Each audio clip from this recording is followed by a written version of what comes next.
Hello YouTube, Ben B998 here with a new laid-back review, this time for Port Royale 4. I received a free code for this game from Calypso Media, so big thanks to them for letting me review their game. So without further delay, let's get into the review.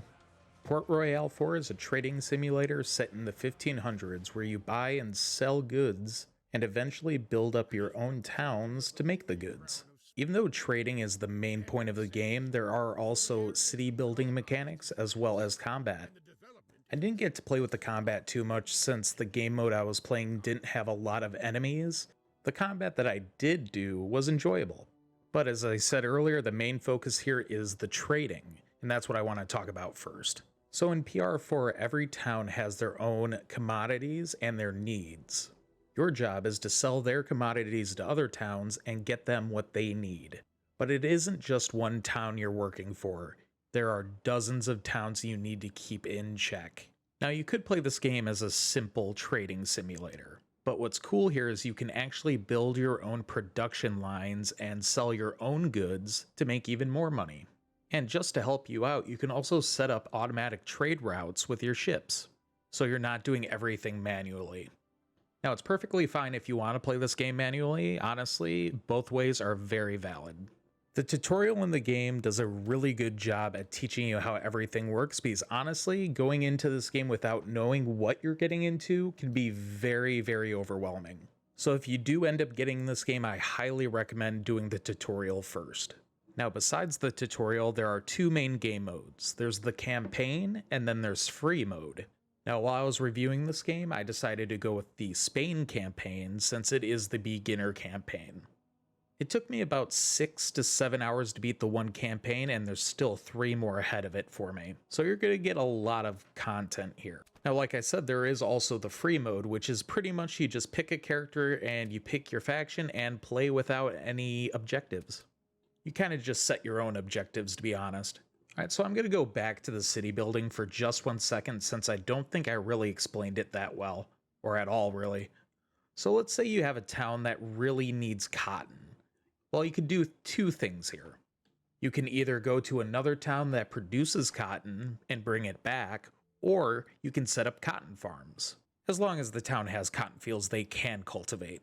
Now, to do this, you'd go into the building menu, select cotton farms, and place it down on one of the city tiles that is open. Now, depending on where you're placing it, it can actually give the town buffs or debuffs. So for example, if you set down a cotton farm too close to town, it might upset the civilians. So in this case, you would move the cotton farms back away from town so you wouldn't get the noise complaints. Now, for people who have played the previous Port Royales or have played any games like this makes sense. It's not necessarily anything new. Now, if you want more information on this, I would say pick up the game yourself, play it, or watch some playthroughs. Alright, so the last thing this game offers is combat. This could be against pirates or enemy factions. Similar to the city building, the combat's tile-based. You have to position ships so they can fire at the enemy while also being protected. There are also special abilities you can use during combat, but I didn't really get to mess with those too much. I will be completely honest here, the combat is the weakest point of the game, but also I can't really talk too much on it since I didn't get a lot of combat encounters. So if you want more information on that, once again, I would watch another review or a walkthrough. So, overall, what did I think of the game? If you like management games like I do, this is a no-brain purchase. However, I do have one major complaint, and that complaint is the pricing. They are asking $50 for this game, and personally, I don't think it's worth that much. I will be completely honest with you here.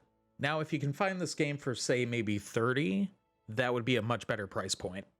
Now, if you're really into these types of games, $50 might be a no-brainer for you, but just personally for me, I feel like 50 is a little much. But other than the pricing, this game's a lot of fun. I didn't run into any bugs, and I plan on playing more.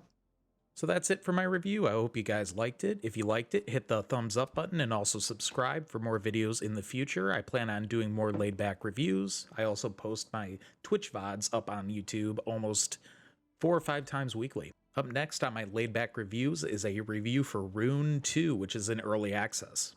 Also, for those who don't know, I stream on Twitch 5 days a week. I usually play RPGs, story-driven stuff, and occasionally some MMOs. So if you like that kind of gameplay, come stop by, say hi. Until next time, guys.